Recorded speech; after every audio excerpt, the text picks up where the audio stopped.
Nyeri pada bagian dada sering dikaitkan dengan serangan jantung. Tapi, tahukah Anda, tidak semua nyeri pada bagian dada disebabkan oleh serangan jantung, tapi juga dapat diakibatkan oleh gangguan kesehatan lain. Salah satunya adalah GERD atau gastroesophageal reflux disease. Kali ini, Dr. Kaka Renaldi, spesialis penyakit dalam gastroenterologi hepatologi, akan menjelaskan tentang apa itu GERD dan bagaimana pertolongan pertamanya. Yuk kita simak.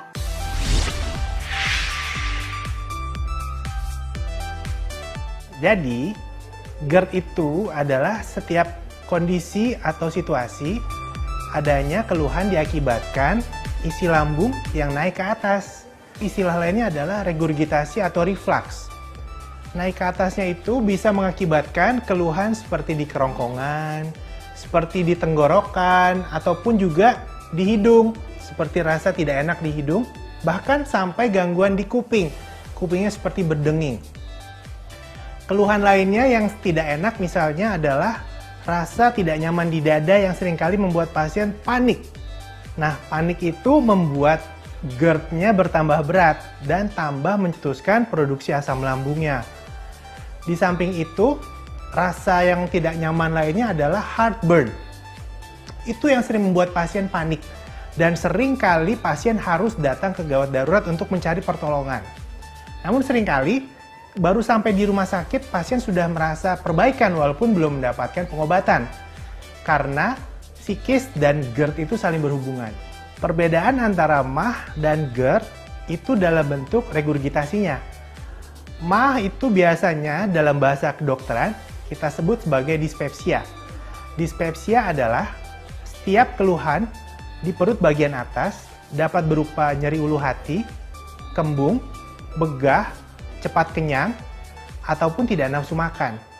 Sedangkan GERD adalah keluhan yang diakibatkan rasa tidak nyaman oleh karena reflux atau naiknya isi lambung ke atas, ke kerongkongan, ke mulut, bahkan bisa ke tuba eustachius.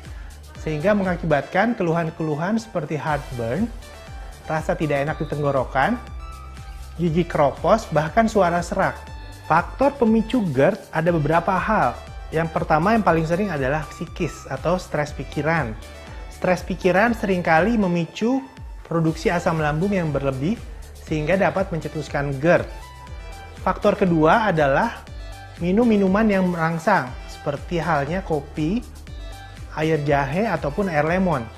Memang ada beberapa orang yang mengatakan bahwa minum air lemon itu baik untuk asam lambung. Namun dari penelitian menunjukkan bahwa mengkonsumsi air lemon, air kopi maupun air jahe tersebut dapat meningkatkan produksi asam lambung dan seringkali mencetuskan GERD. Beragam fakta dan juga mitos banyak berkembang di masyarakat. Salah satunya mengonsumsi makanan cepat saji dapat menyebabkan asam lambung meningkat. Benarkah? Lantaran masih diberlakukannya pembatasan sosial berskala besar, makanan cepat saji masih menjadi pilihan di masa pandemi ini. Itu fakta atau mitos ya?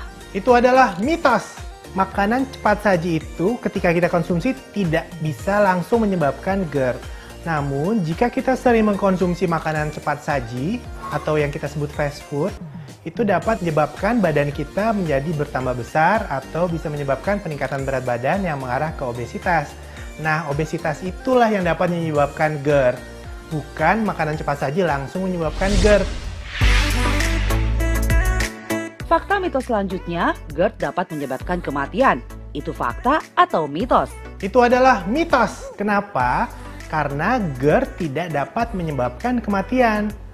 GERD itu karena diakibatkan keluhan reflux dan bukan karena ada gangguan di jantung ataupun di paru-paru. Adapun pasien dengan keluhan jantung ataupun paru-paru seringkali juga memiliki GERD. Jadi seolah-olah GERD-nya tersebut yang menyebabkan kematian. Padahal sebenarnya yang menyebabkan seseorang itu meninggal oleh karena penyakit paru-paru ataupun jantungnya. Jadi sekali lagi saya tekankan, GERD tidak dapat menimbulkan kematian. Karena hal ini seringkali menyebabkan kecemasan pada pasien-pasien yang tentunya menambah berat penyakit GERD-nya.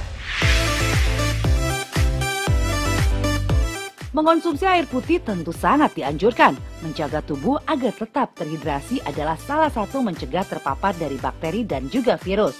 Nah, mitosnya air alkali baik dikonsumsi oleh penderita GERD. Fakta atau mitos ya? Itu adalah mitos. Kenapa? Karena dari penelitian-penelitian menunjukkan tidak ada efeknya pasien-pasien yang mengkonsumsi air alkali atau air mineral lainnya terhadap pengobatan GERD.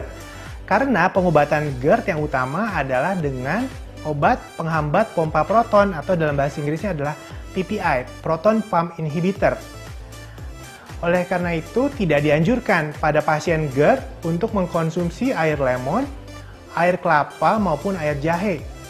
Bahkan juga jamu-jamuan sangat tidak dianjurkan untuk dikonsumsi pada pasien GERD karena dapat memperparah produksi asam lambungnya dan memperparah penyakit GERD-nya.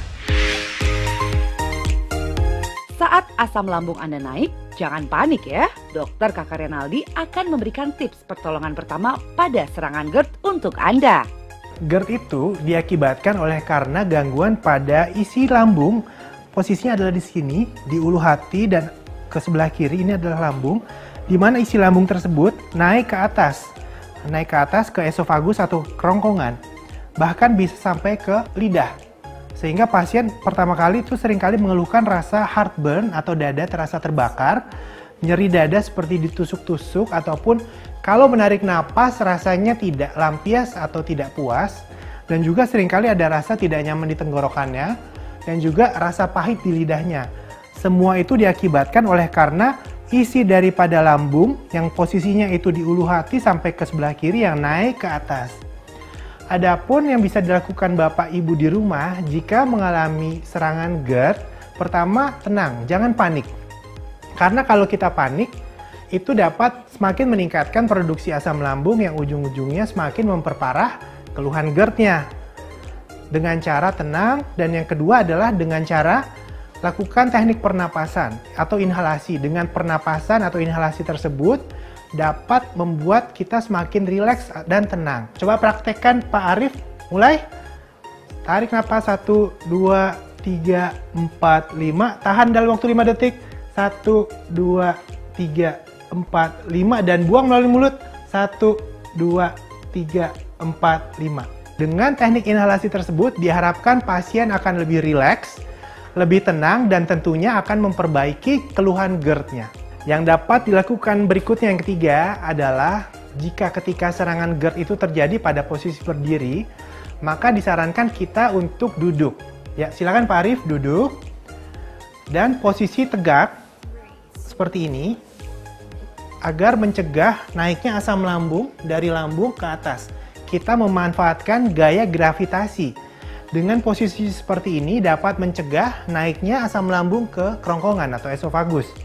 Hal berikutnya yang keempat yang dapat dilakukan adalah ketika tidur, hendaknya meninggikan posisi kepala setinggi 30 hingga 45 derajat. Ya, silakan Pak Arif tiduran. Dan posisinya seperti ini ya, jika dengan bantal dapat setinggi seperti ini. Ini sekitar 35 derajat ketinggiannya. Ini dapat mencegah ketika tidur naiknya asam lambung dari lambung ke kerongkongan. Hal terakhir yang dapat dilakukan adalah dengan meminum air putih pada suhu ruangan, tidak panas dan tidak terlalu dingin. Dengan meminum air putih dapat membantu asam lambung yang naik ke kerongkongan itu untuk turun ke bawah. Ya, tadi sudah kita ikuti beberapa tips yang dapat kita lakukan ketika serangan GERD itu terjadi. Namun, jangan lupakan untuk periksakan diri ke dokter. Karena seringkali keluhan GERD itu menyerupai serangan jantung. Nah, jadi pastikan dulu bahwa kondisi tersebut bukanlah serangan jantung. Ketika sudah disingkirkan, maka kita bisa dengan tenang dan aman untuk mengobati GERD-nya.